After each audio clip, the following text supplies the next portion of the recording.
Hi, I'm Deborah Cooney and you're watching Wellness Rocks TV. A couple of weeks ago, I had a lovely client in here with me who was very interested in cutting back on the amount of animal products she was taking in. So she wanted to cut back on dairy, on meat, on eggs. And she asked me what kind of foods could she eat to provide her with enough protein that was from a plant source. And I thought it was a really good question, and I decided, you know what, I could definitely do a video on that because a lot of people probably have the same question. So in front of me here, I have a plethora of protein-rich foods, and I'm going to go through them all with you. So first of all, I have a selection of different nuts here. I have walnuts, cashew nuts,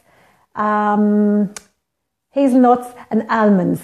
And the main thing to remember about these are they're unsalted and unroasted, so they're in their pure form. Here I have some seeds. I have sesame, pumpkin, flax and sunflower seeds. So again, high in protein. So they're fantastic. They're high in good fats also, but also they have the protein in there.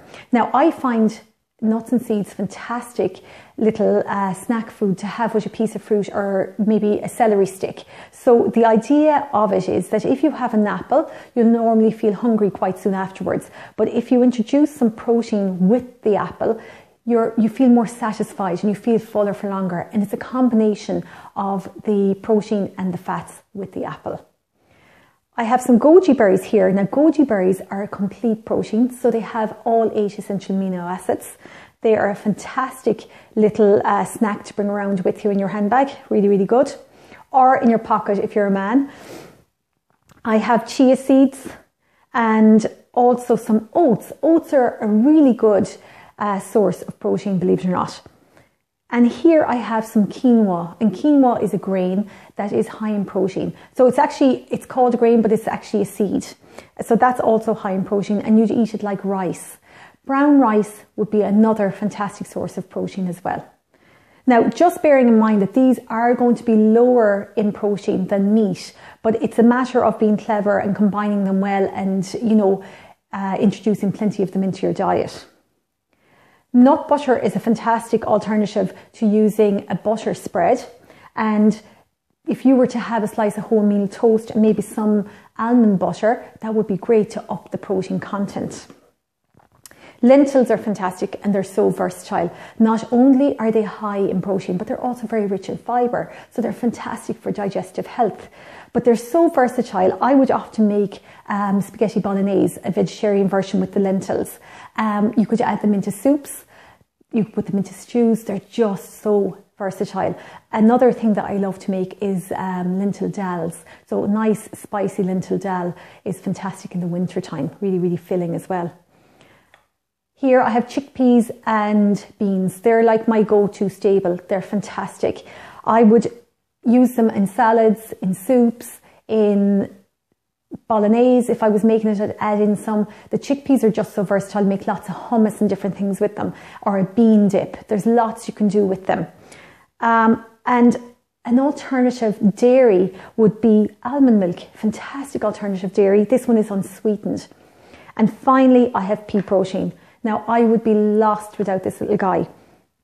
Pea protein is a powder, and I add this into my smoothies. So in the morning, if I don't want to have a breakfast, if I want my smoothie to be my breakfast, I will put in my nuts, my seeds, my goji berries. I'll have a nice mix of fruits and vegetables, and then I'll put in a scoop or two of pea protein to really bump up the protein content and to keep me feeling fuller for longer and satisfied.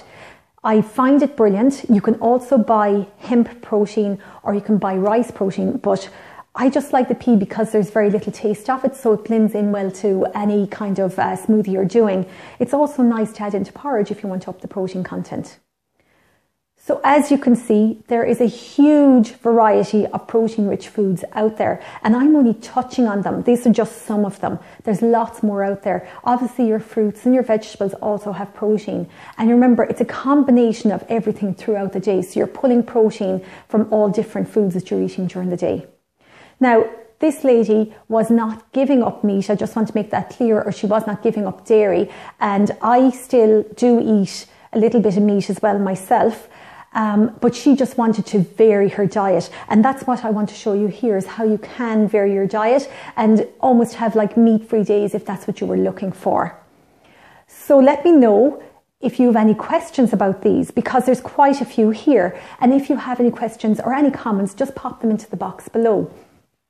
Again, and I know I always say it, but I really appreciate the fact that you share this videos out on Facebook or Twitter or whatever social media you're on, because it gets people interested in their health, and that's what I'm all about, is helping people with their health. If you haven't signed up for my YouTube channel, just click here, and finally pop your details into the box below if you'd like to receive these videos on a weekly basis. Thanks for watching. See you next week.